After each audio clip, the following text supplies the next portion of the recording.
I mean, seriously, you can't even say that you like her outfit because that is flustering to Miss Lively. Yeah, we've lost some talk.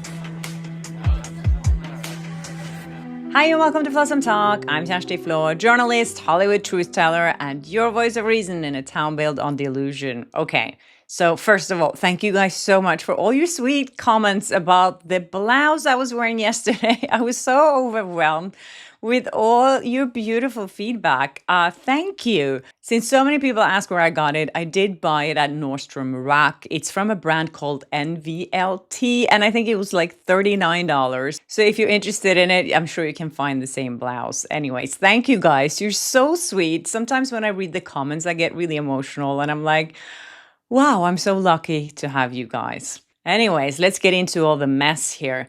So as I said yesterday, today is the day that a lot of the evidence that Justin Baldoni filed in his motion for summary judgment could be unsealed. He had 275 attachments in that motion, and 183 of those attachments were sealed. And all of that evidence is coming from Blake Lively's side or third parties that are in some way related to Blake Lively. And Blake is desperate to keep this from the public. And she asked the judge yesterday, please, please, please, judge, we need more time to read through this.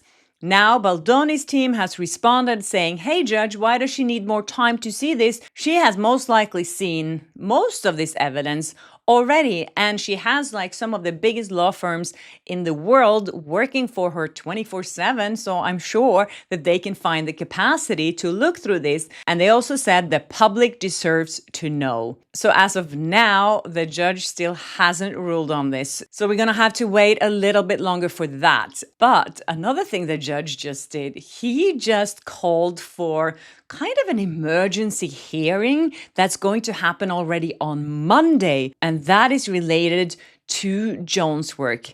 Stephanie Jones' company, the company who got subpoenaed by Blake and Ryan's company to get Jennifer Abel, who worked for them's phone, so that they can take out and cherry pick some text messages and give to Blake Lively so she could give it to the New York Times and so she could find some fuel for this lawsuit. Anyways, there seem to be some issues here that some people or some parties are not willing to give what the other party is asking. So my best guess here is that this is about Van Zandt. Anyway, now Blake has officially teamed up with Jones' work, asking for evidence that they think is going to benefit both of them. And it's so funny because basically Jones' work is the company that worked for Baldoni that she's accusing of smearing her.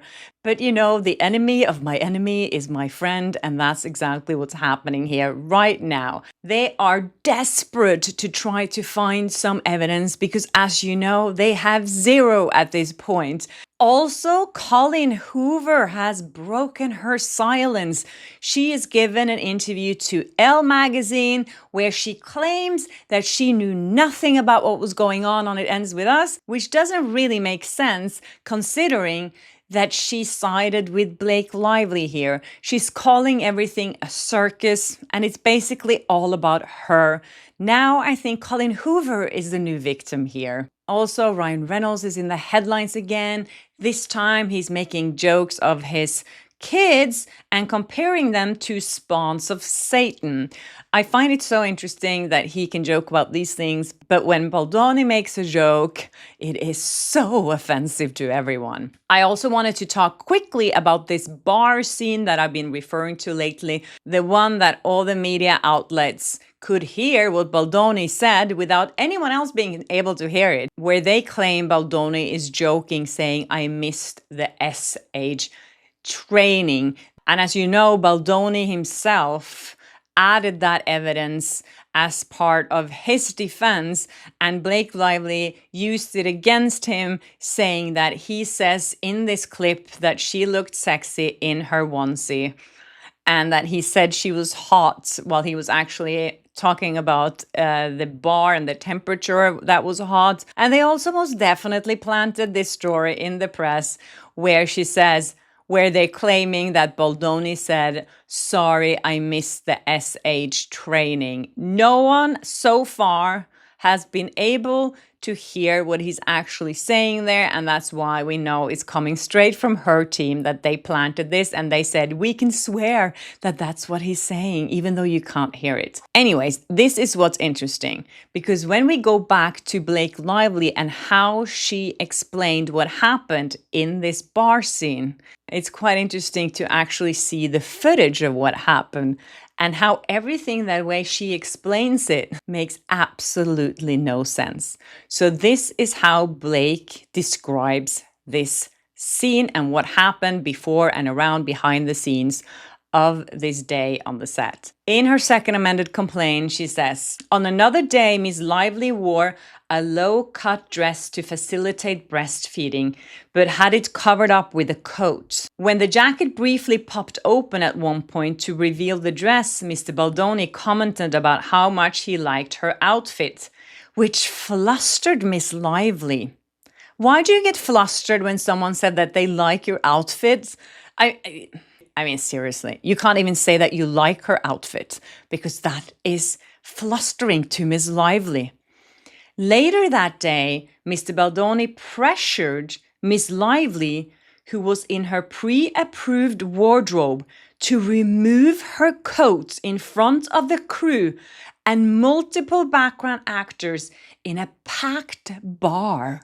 Imagine if you have to take your coat off in front of a lot of people in a packed bar, especially considering what you're wearing underneath, which is a fleece onesie. She doesn't say that here, though. They continue. He said that he wanted to see her onesie under the coat because it was zipped low to reveal her lace bra. That's not what he said, that he wanted to see it because she was wearing a lace bra underneath. Consistent with the past practice, he said, I think you look sexy, in a tone that made her feel ogled and exposed. With other female cast members present, she said, that's not what I'm going for. Then why did she have the zipper open so far? That's what I'm wondering. Why, if she wasn't going for that, why did she open it all the way down there? That was her choice. Anyways, he bristled and replied, I'm sorry, hot, deeply uncomfortable. Miss Lively said, not that either. Well, now that we heard Baldoni's version of this event, we know that he said that it will be hot, meaning that it will be hot for her not to take off the coat because they had to turn off the AC in the bar area while shooting, so it was really hot in there. Mr. Baldoni responded sarcastically, I guess I missed the HR meeting, and walked away. He didn't walk away because now we have the footage. He was standing there with Blake, with Jenny Slate, who are laughing and joking around. And the way she's explaining this now is that he missed the HR meeting while they leaked to the press that he said that he missed the SH training. And the reason for that is because they wanted to connect Baldoni with SH in Google search engines so that would get stuck to his name. This is how sneaky all of this is. As I said yesterday, this part that he said that he missed the HR meeting that he joked about, that's also in her 17 demands that he should never joke about that anymore. I mean, I think it's just incredible that you can actually manage to twist these things around to be offensive. It's insane. Here, and they add at the end here, another woman on the production spoke to Ms. Lively afterward to offer empathy and to share her own similar experience with Mr. Baldoni, commenting about her inappropriate terms. Who's that woman? Was that Jenny Slate? I don't know. I'm looking forward to hearing the depositions of the crew. And funny fact is, Blake has not interviewed anyone from the crew from the set of It Ends With Us. No camera people, no one that was around the entire time, no one that could have actually witnessed this. They're not on Blake's witness list. I wonder why. And as I said in the beginning, Wayfair parties responded now to Blake Lively's motion where she's asking for 2.5 more weeks to look over the evidence that they filed last week. And they're saying basically that she doesn't need any more time. And it's so obvious why Blake wants to stall this. She just wants more time so she can shape more narratives in the press before all of this drops. And so she can prepare all the articles that they're going to drop, because that's the game now. Evidence drops from Baldoni, and then the next few days, Blake and her team works really hard to plant stories that puts him in a negative light. And this has been the spin the entire time in this lawsuit. Okay, so let's get to Colleen Hoover here, who's given an interview to Elle magazine.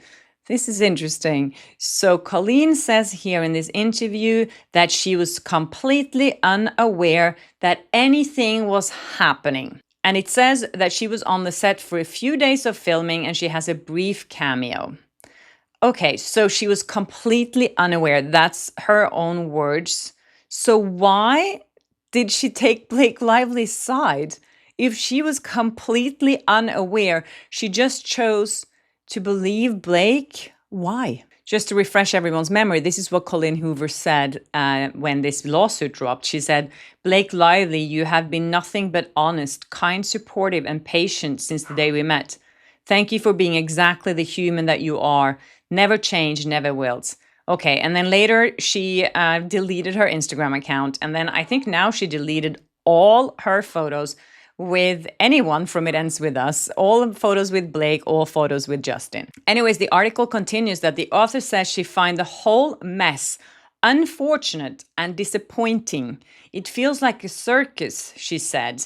And they point out that she was supposed to be deposed a few weeks after this interview. So she's describing it as a circus. And she said, when there are real people involved with real feelings and emotion, this actually truly has impacted some of the actors' careers in huge ways, and I just find it all around sad. The thing is, it is because of people like Colleen Hoover, who doesn't have the guts to actually speak up and tell the truth.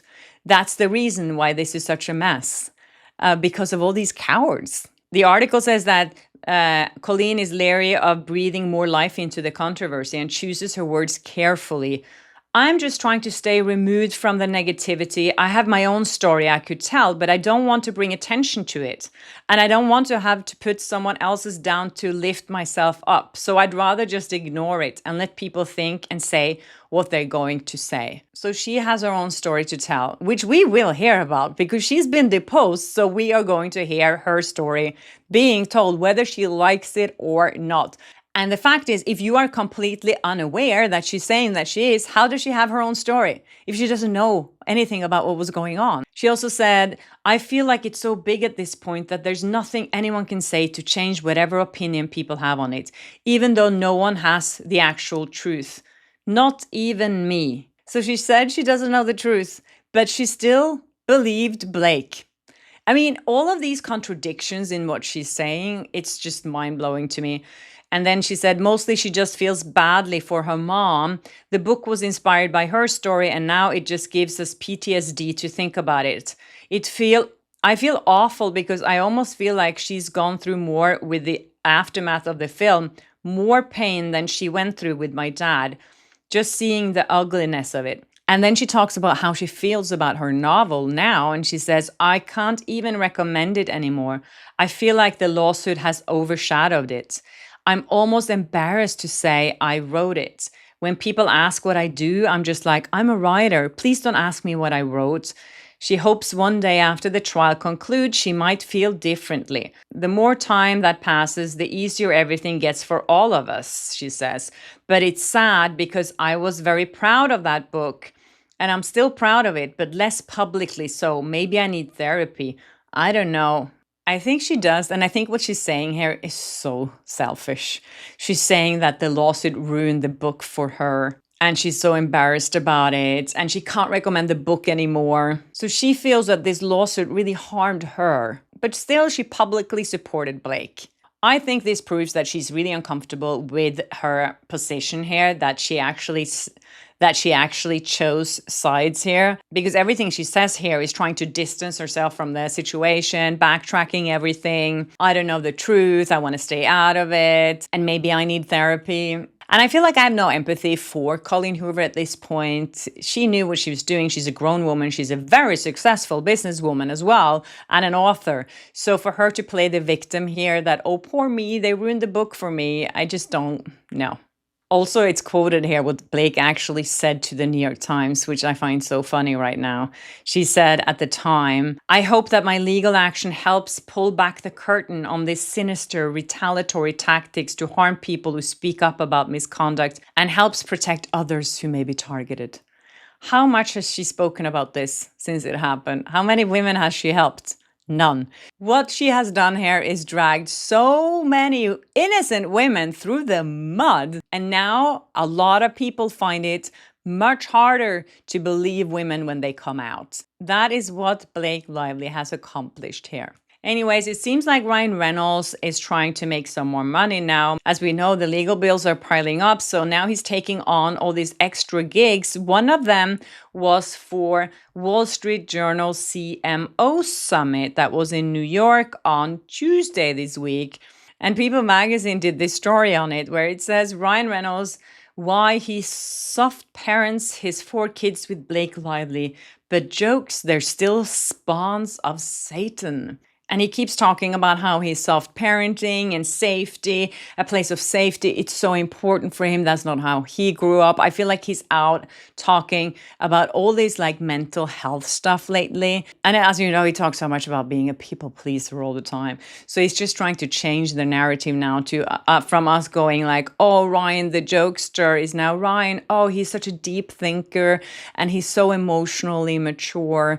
And the article says that, asked about whether he thinks the resilience and drive he gained during childhood, which manifests in the dedication he has to his work, will be passed on to his children, Reynolds first offered a joking reply.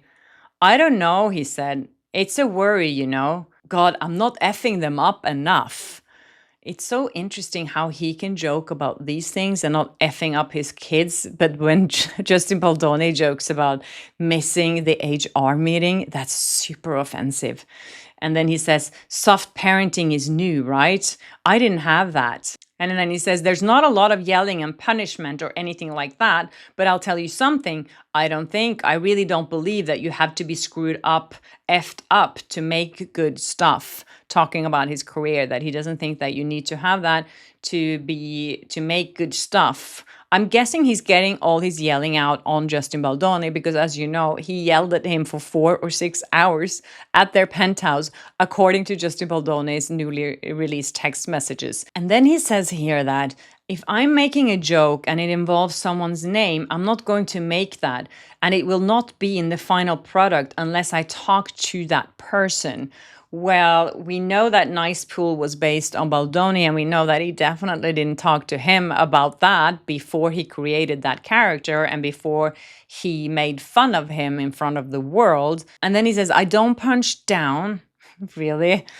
And I think that's all operating from a place of abundance and not scarcity and safety. He never punches down, Ryan Reynolds.